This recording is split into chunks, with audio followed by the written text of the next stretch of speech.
마태복음 25장 1절에서 13절에 있는 말씀입니다.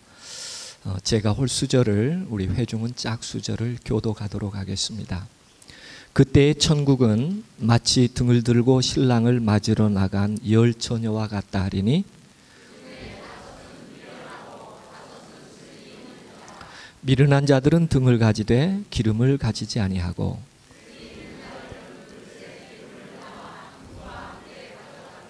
신랑이 더디오므로 다 졸며 잘세.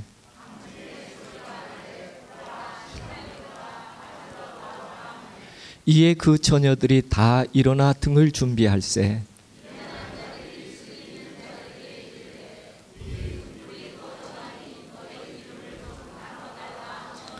슬기 있는 자들이 대답하여 가로되 우리와 너희의 쓰기에 다 부족할까 하노니 차라리 파는 자들에게 가서 너희 쓸 것을 사라 하니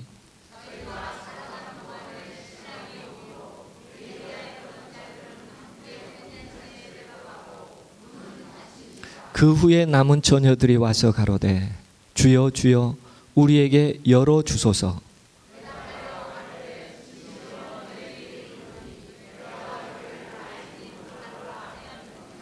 그런즉 깨어 있으라. 너희는 그날과 그 시를 알지 못하느니라. 이번 장막회 주제는 재림신앙과 미래선교, 특별히 하나님의 나라를 기다리는 삶이라고 하는 주제로 함께 명상을 해 보았습니다. 오늘은 마지막 주제입니다. 재림 준비. 어떻게 나는 하나님의 나라를 바라보고 그리워하는 이로써 내 삶에 어떤 준비를 해야 하나 하는 부분을 마태복음 25장 열 처녀의 비유를 통해서 살펴보려고 합니다. 잠깐 기도드리겠습니다. 하나님, 다시 오신다는 아름다운 약속, 오늘 또 저희가 믿습니다.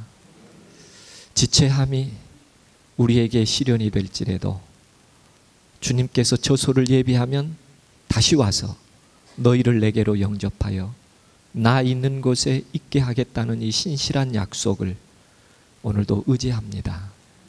그날에 저희가 다 설 수 있도록 준비하는 일에 성령님 우리를 도우시고 인도하여 주시옵소서. 이 시간도 저희와 함께 해주실 것을 믿고 감사하며 예수님의 이름으로 기도합니다. 어제 저녁에 저는 그 종교적 도전이라고 하는 부분에서 재림교회 정체성에 대하여, 그리고 앞으로 세월이 가면 갈수록 어떤 두 점을 유의해야 하나 하는 부분을 요한계시록 12장 17절에 있는 말씀에 근거하여 드렸습니다. 언젠가 저희가 생존해 있을 어느 날, 지금은 평안한 안식일이지만 언젠가는 내 생명을 내놓고라도 하나님의 거룩한 창조의 기념일이요 구속의 기념일인 안식일을 저희가 준수해야 될 날이 올 수도 있습니다.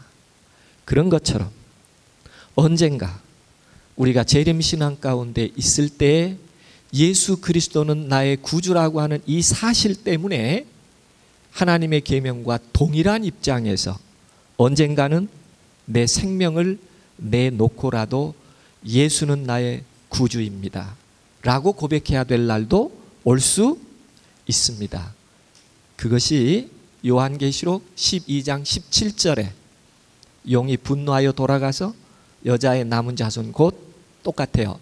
하나님의 계명과 예수의 증거를 가진 자들로 더불어 싸우려고 바다 모래 위에 섰더라 하는 그 의미는 하나님의 계명이 계쟁점이 된 것처럼 예수의 믿음도 역사 속에 계쟁점이 될 수 있다.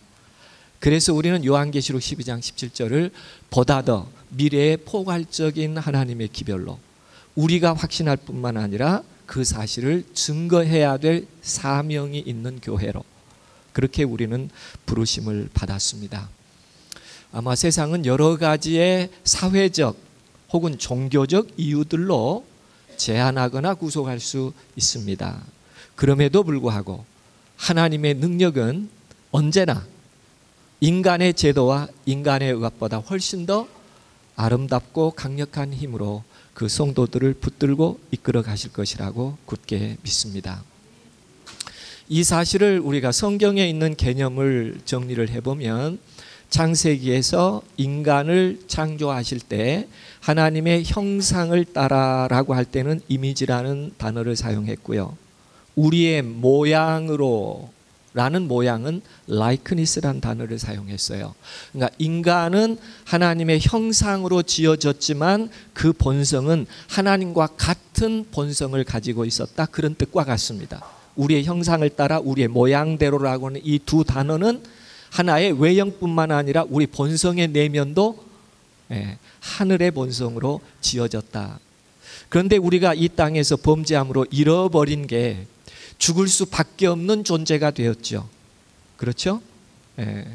우리가 인간의 조상인 아담이 선악과를 선택함으로 아담 후에인 우리 모두는 죽을 수밖에 없는 존재가 됐어요. 빙 자체가 유한한 존재가 돼서 누구라도 다 한번 잠들게 됩니다.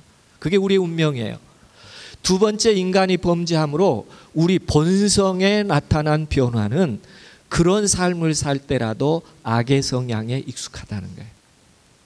아무리 우리가 노력을 해도 우리 안에는 끊임없이 죄의 본성과 죄된 생각이 끊임없이 우리를 더럽혀요.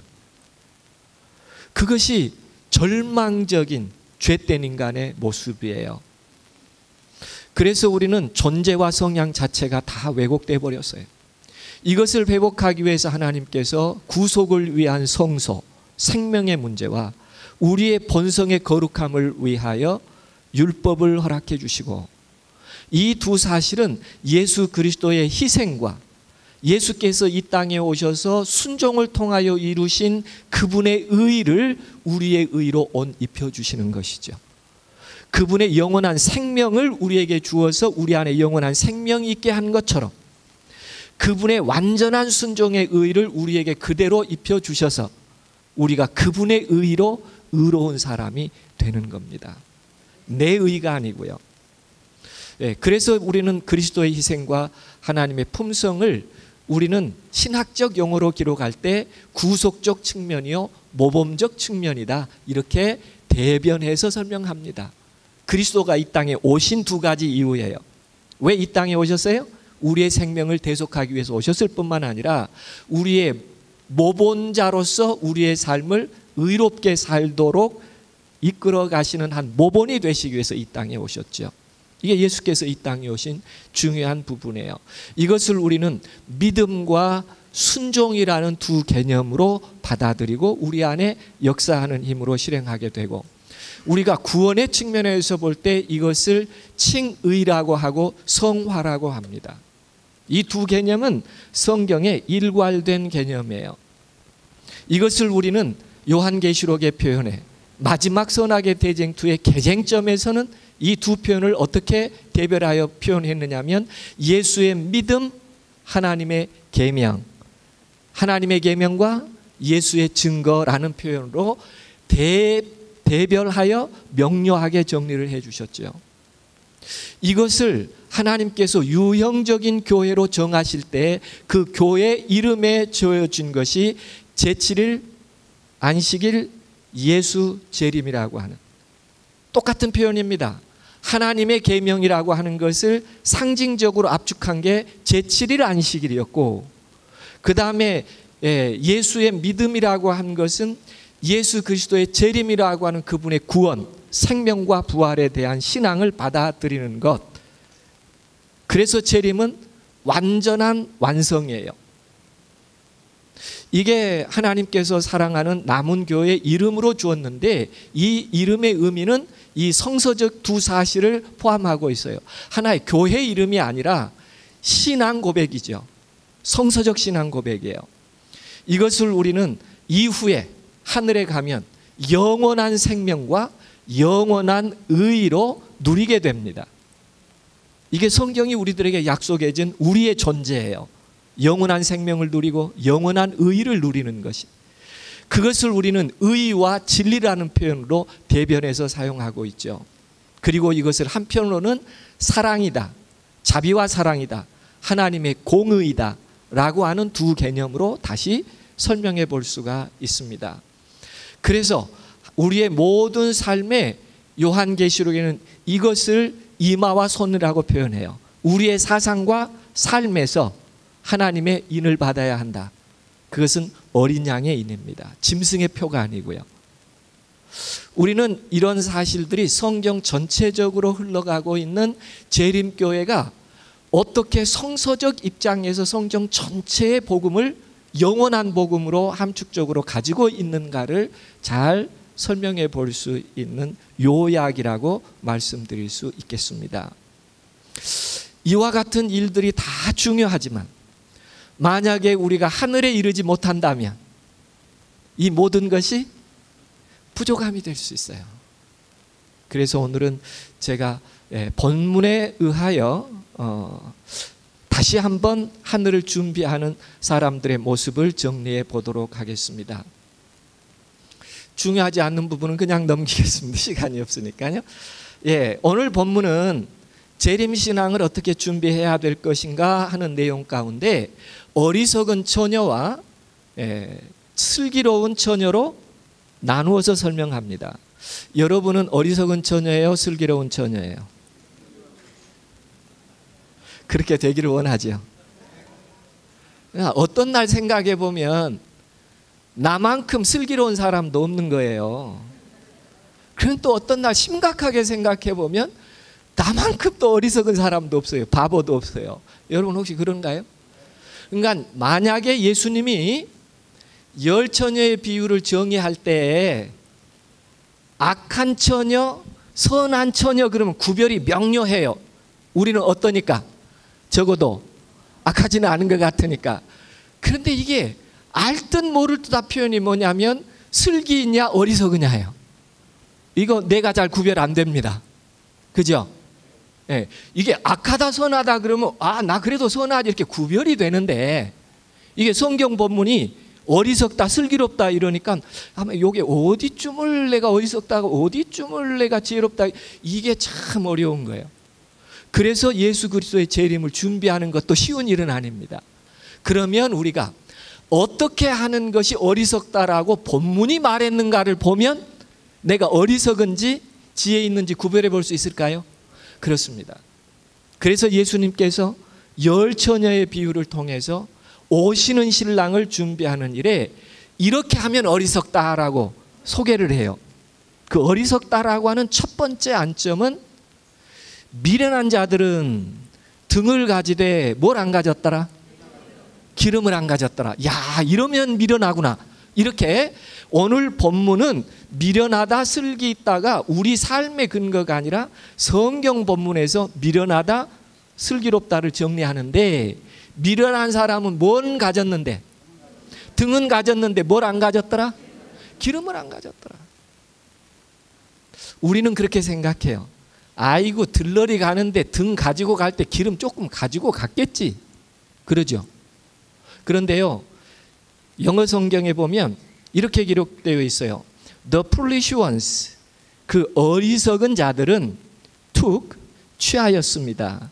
Their lamps, 그들의 등잔들을 취하였는데 but, 그러나 did not take any oil with them. 이 말은 무슨 말이냐면 기름 한 방울도 안 가져갔다 그 말입니다. 뭐만 가져갔어요? 등을 밝힐 사람이 등은 가지고 갔는데 기름은 한 톨도 안 가져갔다. 이것을 미련하다 그래.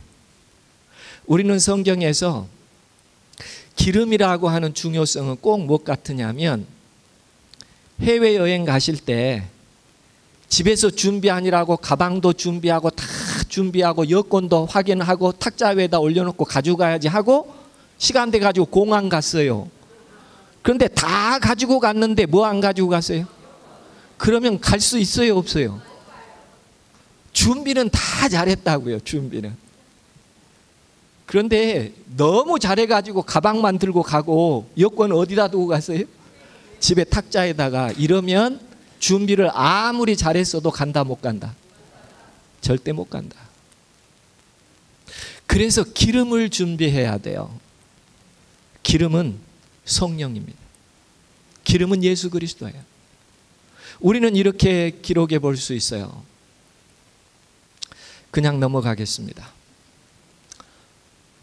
우리의 신앙의 모습을 보면 웃음은 많으나 기쁨이 없고, 규칙은 많으나 원칙은 없고, 이론은 많으나 결론이 없고, 반대는 많으나 반성은 없고, 목표는 많으나 목적이 없고, 주장은 많으나 주관은 없고, 변질은 많으나 변화는 없고, 자랑은 많으나 자격은 없고, 사심은 많으나 사랑이 없고, 감정은 많으나 감사가 없고, 성질은 많으나 성령은 없고, 예배는 많으나 이것이 기름이 없는 상태를 잘 말하고 있는 것입니다.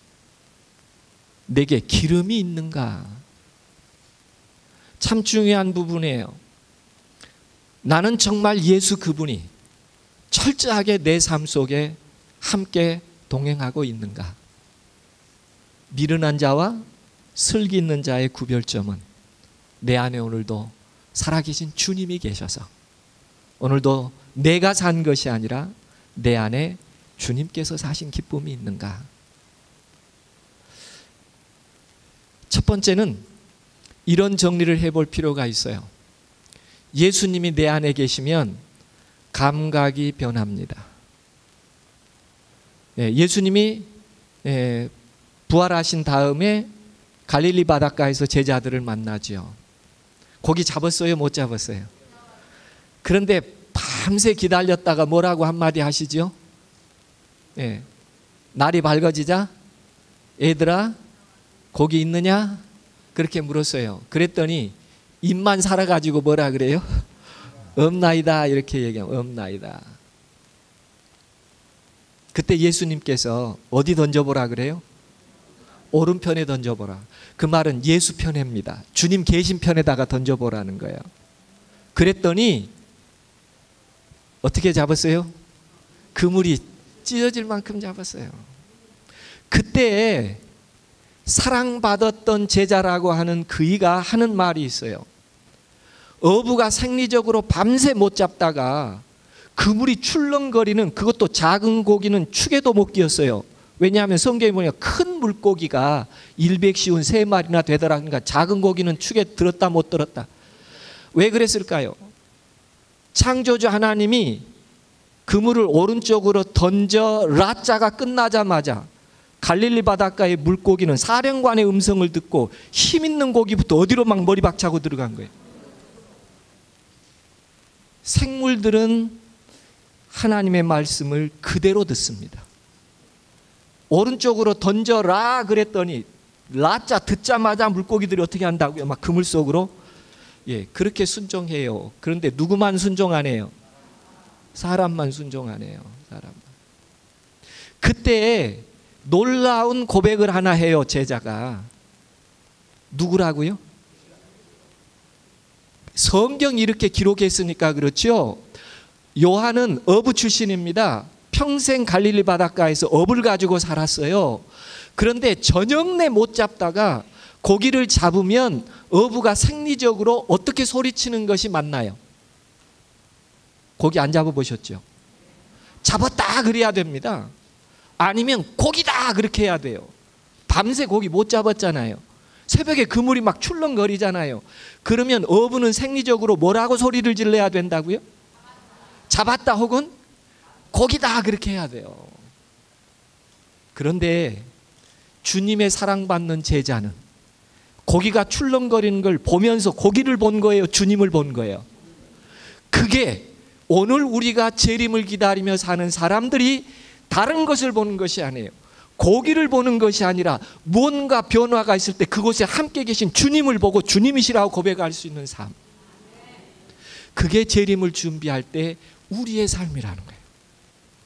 우리의 매 삶에서 누구를 보는 거예요? 주님이시다. 우리가 이 해 동안에 주님으로 말미암아 우리의 감각이 변하게 되기를 간절히 원합니다. 그게 정말 중요한 부분이에요. 그 다음에 가치가 변해요. 삭개오가 나무에 올라갔습니다. 삭개오가 세리 되려고 세리된 게 아니에요. 형편이 어쩔 수 없어서 세리가 된 거예요. 누가 그 당시에 세리 되기를 원했겠어요? 너무 인생이 박하니까. 그래서 참 미안한 마음으로 세리가 됐는데, 사람들이 자기만 보면 뭐라 그래요? 앞에서는 아이고 세리 어르신 안녕하셨습니까? 이렇게 얘기하는데 고개를 들면서는 하고 이렇게 째려보는데 꼭 뭐라면 에이 도둑놈 이러는 거예요. 처음에는 삭개오가 원치 않게 세리가 돼서 미안하기도 하고 민족 정서도 있어서 고개도 못 들고 아이고 예 평안하시죠 어르신 막 이렇게 했는데, 이게 세월이 조금 지나는데도 사람들이 계속 자기를 눈빛으로 뭐라 그래요? 도둑놈이라 그래요. 그러니까 속으로 결심한 거예요. 당신 나 도둑놈이라고 그랬지, 내가 당신한테 세금 조금 더 웃돈 거돈 나 뭐라고 하지 마. 왜냐하면 당신 나한테 뭐라 그랬으니까, 도둑놈이라고 했으니까. 이렇게 삭개오가 살았단 말이에요. 그런데 삭개오라고 하는 이름의 뜻은 순수한, 고결한 그런 뜻이에요. 평생 자기를 세리장이라고 불렀어요, 사람들이. 그 뒤끝에는 항상 도둑놈이에요. 그런데 그의 마음속에 곤고함이 있었어요. 그의 마음속에 곤고함을 가지고 있던 어느 날, 옛날로 다시 되돌아가고 싶어요. 담장이 없었던 그 시절로, 하나님의 갈 때 찬송하며 갔던 그 기쁨이요, 지금은 세리가 돼서 그 기쁨과 행복이 없는 거예요. 돈은 많아요. 잃어버린 것이 많아요. 순수한 자아로 자기 이름처럼 돌아가 보고 싶은 거예요. 예전처럼 담이 없는 그런 관계를 가져보고 싶은 거예요. 외로워요. 돈은 많은데 하나님을 찾아가는 순수한 기쁨이 없다는 걸 깨닫고 예수 그분에 대한 관심을 갖고 나무에 올라갑니다. 여러분, 키 큰 사람이 나무에 올라가는 게 쉬울까요? 키 작은 사람이 나무에 올라가는 게 쉬울까요? 여러분, 키 큰 사람이 나무에 올라가는 모습이 우스울까요? 키 조그만 사람이 나무에 올라가는 모습이 우스울까요? 그냥 평범한 세리가 나무에 올라가는 것이 우스울까요? 세리장이 나무에 올라가 있는 것이 더 우스울까요? 이거 보통 문제가 아니에요. 그래도 삭개오는 나무에 올라갑니다. 그런데 다행히 주님이 자기에게 오더니, 그동안의 유대의 모든 사람은 자기를 세리장이라고 불렀는데 이분만은 자기를 우러러 바라보면서 삭개오야 라고 말하는 거예요. 순수한 사람아, 자기 이름을 불러주는 거예요. 그때 삭개오가 내려와 너의 집에 유하겠다는 그 한마디 때문에 내려와서 그 다음에 하는 말이 뭐였어요? 하라고 옆구리 찔렀어요? 자기 스스로 했어요? 자기 스스로 했어요. 뭐라고 얘기했죠? 내 절반, 재산 절반 가난한 사람에게 주고 남에게 토색한 것, 윗돈 거둔 거 몇 배로 갚겠다고요? 이 4배로 갚겠다는 하는 말의 근거는 다윗에게 근거합니다. 다윗이 밧세바를 취한 다음에 나단이 지적할 때 양 많은 사람이 한 마리 양 가지고 딸처럼 키운 거 뺏어갖고 잔치했다, 그러니까 그 사람 죽이라고 하면서 4배로, 이 4배라는 말은 구약에서 남의 거 가져와 갚은 거 법물의 5분의 1만 갚으면 돼요. 그런데 삭개오는 몇 배 갚겠다 그래요? 4배 갚겠다. 그건 내가 죽을 죄를 진 죄인이라는 것을 인정해요. 그런데 왜 이렇게 했을까요? 예수님이 하라고 했어요? 이렇게? 아니요. 내려오자마자 뭐 한 거예요? 사람들 앞에 내 재산 절반 가난한 사람이 지금 절반 재산 바닥 났어요, 그죠? 이제 절반 남았어요.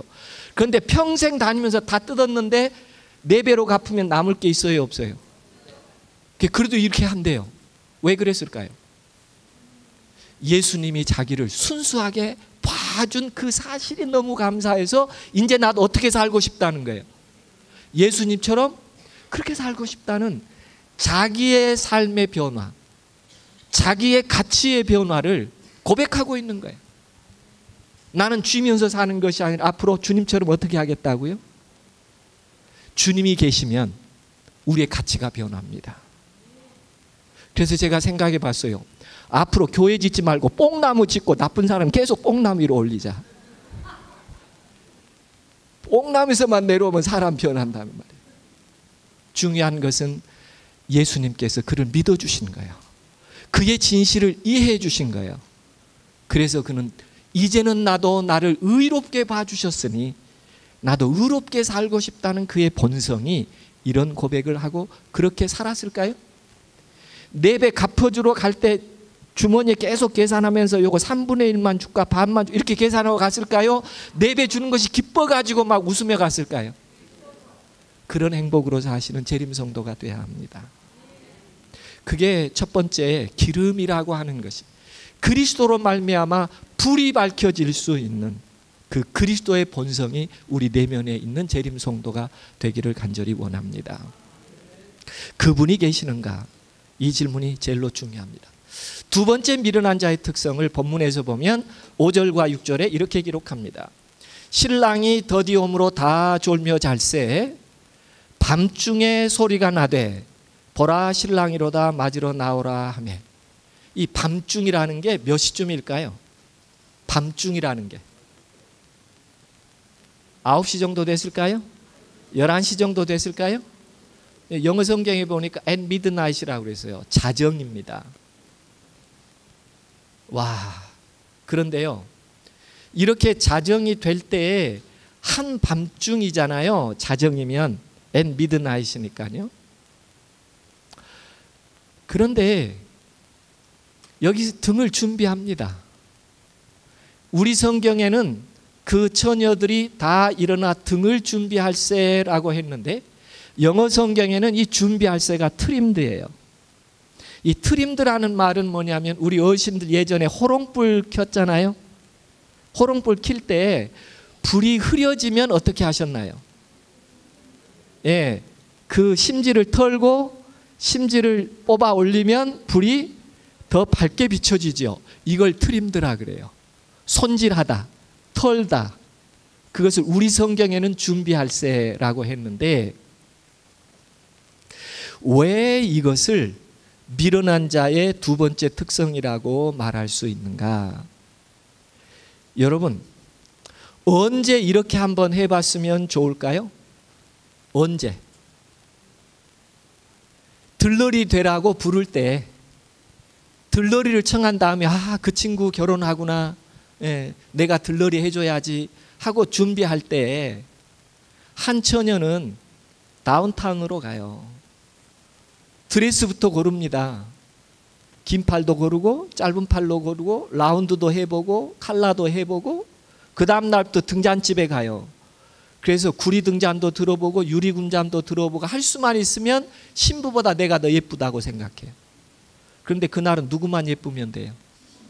그러니까 여러분 입체 화장하고 아무리 그래도 결혼식 가시면 안 돼요. 그냥 여러분 있는 그대로 가셔야 돼. 그날은 누구만 예쁘면 되니까 신부만.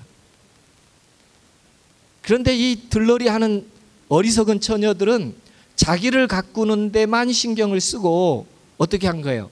등잔은 그냥 들고 간 거예요. 슬기 있는 처녀는 들러리 준비할 때 어디로 가냐면 감람산으로 가는 거예요. 올리브 열매 더 잘 익은 것 따려고요. 뭘 해야 되니까?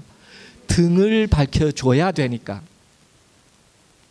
그리고 또 그 다음 날도 부족할까 봐 또 감람산에 가서 더 잘 익은 감나무 열매를 따다가 잘 씻고 잘 볶고 잘 짓이겨서 세마포로 잘 싸서 향기 나고 맑은 기름을 준비해요. 들러리 준비를 그렇게 했단 말이죠. 그러니까 당연히 언제 준비해 봤어야 되는데 결혼식 전에, 떠나기 전에, 그 다음에 언제 한번 또 트림도 해봤으면 지혜스러운 일일까요? 이제 들러리들이 만났어요. 열처녀들이 만나가지고 신랑이 어때, 뭐 누구는 어때 이렇게 수다 떨 때 한 번 정도 뭐 해봤더라면, 예, 그 등잔 한번 트림도 해봤더라면, 손 봤더라면. 그런데 떠들고 논의라고 아무 정신없이 그 다음에 하고 한 12시 가까이 됐어요. 그때라도 하품할 때 뭐 한번 해봤더라면, 트림도 한번 해봤더라면. 근데 언제까지 안 했단 말이에요? 신랑이로다 맞으러 나오라고 할 때까지 트림도 안 했단 말이에요. 그러니까 당연히 불 켜자 꺼져가지요. 이게 미련한 처녀의 특성이라는 거예요. 점검할 수 있을 때 점검할 수 있는 지혜가 있는 것인데, 언제 오겠지 하고 오늘 내 삶대로, 내 좋은 대로, 내 관심대로, 내 이익대로만 살다가 신랑이 올 때는 그 등잔은 꺼져가는 거라는 거예요. 점검하라. 때에 대한, 타이밍에 대한 감각을 결코 잊지 말라. 이게 열처녀비유에서 두 번째 어리석은 처녀의 특성입니다. 때에 대한 감각이 없는 거예요. 예화는 다 넘기겠습니다. 중요하지 않는 거예요. 중요한 건 뭐냐면 내 자신을 점검하는 거예요. 사람과 사람 사이의 관계를 점검하는 거예요. 그리고 하나님과 나 사이의 관계를 점검하는 거예요. 우리는 점검해 봐야 합니다. 아침 예배를 잘 드리고 있는지, 우리 자녀들이 재림신앙 안에서 신실함으로 그들의 삶을 하나님께 맡기고 있는지, 내가 근실함으로 재정을 얻고 있는지, 그리고 누군가를 위하여 내가 봉사하는 그 일에 최선을 다하고 있는지 지금 점검해 봐야 합니다. 이 일이 하늘을 위한 일인지 이 일이 세상을 위한 일인지 지금 우리는 점검해 봐야 합니다. 이 점검이 잘못되면 그날에 우리는 어리석은 처녀로 분리될 수 있기 때문에 그래요. 그래서 저희 이 장막회 기간 동안에 정말 잘 점검해 봤으면 좋겠습니다. 이번에 충분히 한번 점검하셨나요? 저는 그렇게 됐기를 원해요. 재림 신앙에 대해서. 뿐만 아니라 세 번째, 어리석은 자라고 하는 표현 가운데 어떤 게 어리석은가? 처음에는 기름이 없는 것이고, 두 번째는 미리미리 재림 신앙을 점검했어야 하는데 이 점검이 잘못되면 미련했다 그랬고요. 세 번째 미련한 특성이 9절과 10절에 나와요. 슬기 있는 자들이 대답하여 가로되 우리와 너희의 쓰기에 부족할까 하노니 차라리 파는 자들에게 가서 너희 쓸 것을 사라 하니, 10절에 그들이 뭐 했다는 거예요? 사러 갔다는 거예요. 이게 미련한 특성이에요. 지금 이 시간이 몇 시쯤이에요? 자정이에요. 자정에는 다 잡니다. 근데 차라리 파는 자들에게 가서 사와라 그랬더니 미련한 사람들이 덜렁 사러 나갔다는 거예요. 이게 무슨 말인지 아시겠어요? 왜 미련하다고 하는 건지? 그때 기름 장사, 이 미련한 처녀 기름 팔려고 문 열 집이 있을까요? 없지요. 그런데 왜 가요? 그것을 미련하다 그래요. 타이밍에 대한 감각이 없기 때문에 그래요. 타이밍에 대한 감각이 없기 때문에. 제가 우리 아이한테 이 얘기했어요. 아빠가 볼 때 이거 미련한 거다, 안 그러냐? 그렇게 물었더니 우리 아이가 이 얘기를 듣더니 그래요. 아빠 24시 마트도 있잖아. 와. 그러나 하늘 가는 데는 24시 마트 없습니다. 때에 대한 감각 아주 중요하죠. 예수님께서 철저하게 때에 대한 감각을 가지고 지상생애를 사셨어요. AD 27년, AD 28년 때에 대한 말씀을 하실 때마다 아직 내 때가 이르지 않았다 그럽니다. 아직 내 때가 차지 않았다고 그렇게 말씀하셔요. 그런데 AD 31년 6월절에는 예외 없이 이제 때가 찼다고 얘기합니다. 때가 이르렀다고 얘기합니다. 예수님은 이 세상에 사시는 동안에 때에 대한 감각을 철저하게 가지고 사셨어요. 예수님의 때에 대한 감각은 어디에 근거했을까요? 다니엘서 8장, 9장 2300주야에서 71회의 예언에 마지막 한 일회의 절반에 제사와 예물을 폐할 것이라고 하는, 언제가 자기가 어린 양의 희생 제물이 되어야 될지를 말씀 속에서 분명히 이해하고 아직 때가 이르지 않았습니다. 이제는 때가 이르렀다고 하는 때에 대한 감각을 가지고 생애하셨던 것처럼 재림 성도도 성경 말씀과 예언에 근거한 때에 대한 감각을 잊어버리고 살면 안 됩니다. 그것을 어리석은 처녀라고 말할 수 있습니다. 그러므로 슬기 있는 처녀는 끊임없이 하나님의 마지막 예언에 관심을 갖고 그 마지막 예언의 말씀한 대로 때를 따라 순종할 수 있는 사람이 되어야 합니다. 그게 재림을 준비하고 신랑을 준비하는 사람의 가장 아름다운 특성이라고 말할 수 있어요. 예수님은 2300주야 예언에서 70일의 예언 가운데 마지막 한 주 그 주의 절반에라고 하는 성경의 분명한 희생의 유월절의 그날, 그는 예정된 대로 한 마리의 어린 양으로 십자가에 자기 자신을 내어주십니다. 재림 성도란 때에 대한 감각을 잊지 않는 사람이에요. 마지막 시대의 예언에 더 깊이 그 예언에 근거하여 생애할 수 있는 동정 앞에 성도들이 되기를 간절히 원합니다.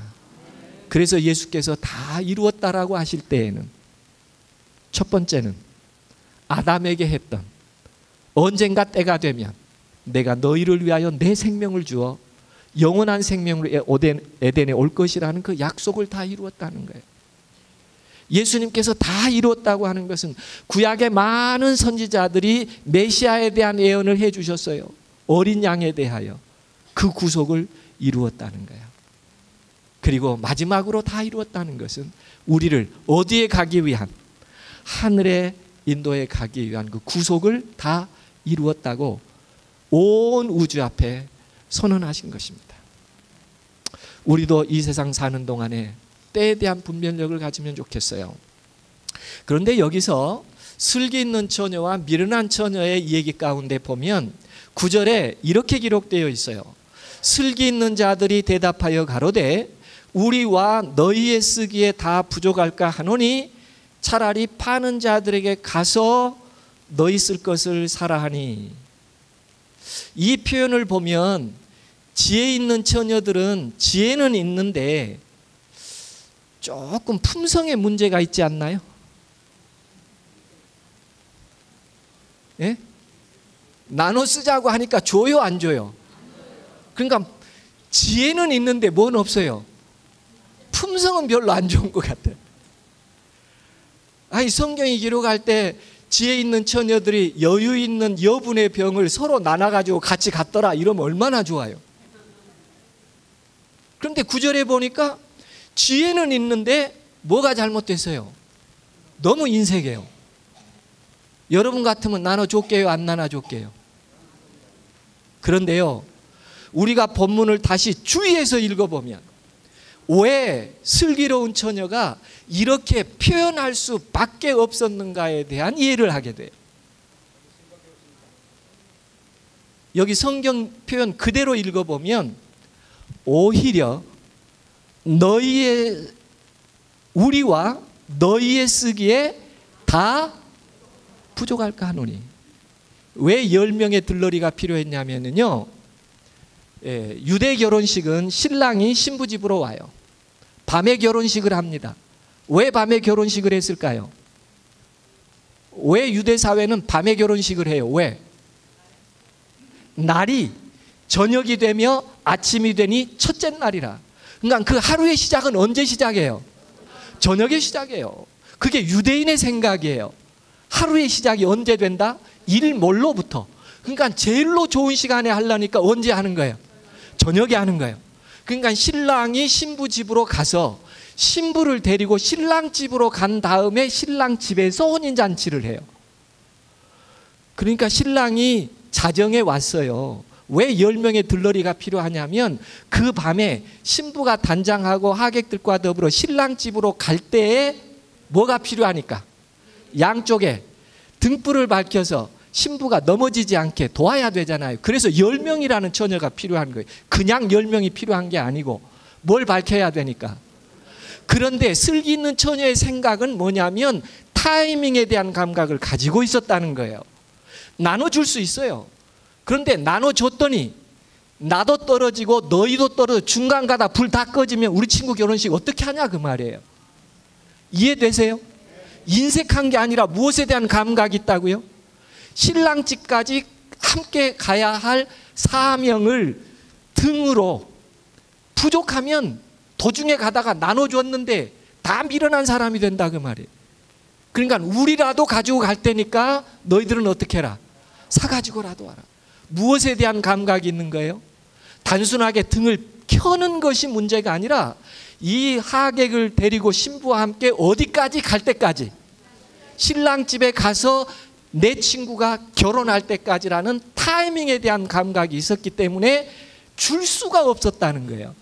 인색에서가 아니라. 재림 성도는 주님께서 재림하실 때까지의 기름이 필요합니다. 그게 때에 대한 감각을 잊어버리지 않는 거예요. 오늘 본문에서 비유가 말하는 어리석은 처녀는 때에 대한 감각, 오실 때까지에 대한 감각이 없었고, 지혜 있는 처녀는 그것을 가졌다라고 소개하고 있습니다. 우리는 정말 재림 때까지 넉넉한 기름을 가지고 어두운 세상을 그리스도의 품성으로 비춰내는 그런 동정은 앞에 성도님들이 되시기를 간절히 원합니다. 미련한 처녀의 네 번째 점을 한번 좀 보고 싶어요. 이거 그냥 지나가겠습니다. 오늘 본문에 보면 미련한 처녀의 네 번째 특성이 있는데 10절에 보니까 미련한 처녀들이 기름을 사러 간 사이에 신랑이 왔다. 준비하고 있던 처녀들은 신랑과 함께 혼인잔치에 들어가고 문은 닫혔다. 우리가 성경을 잘 읽어보면 우리 성경에는 이게 구별이 좀 명료하지 않아요. 그런데 영어 성경을 읽어보면 아주 구별이 명료해요. 피오리드라고 하는 점이 딱딱 끊어져 있어요. 그러니까 이렇게 읽어볼 수 있죠. 신랑이 왔습니다. 준비했던 자들은 다 함께 혼인잔치에 들어갔다. 우리는 들어갔고 하고 콤마인데 영어 성경에는 들어갔다 피오리드 끝난 거예요. 그 다음에 뭐 했더라? The door was shut. 문이 닫혔다. 여러분에게 묻겠습니다. 결혼식 하는데 문 꽉 닫고 결혼식 하는 집 봤습니까? 아, 여러분 안 닫으시네요. 결혼 끝날 때까지는 뭐 해야 돼요? 그러면 문이 닫혔다는 말은 무슨 말일까요?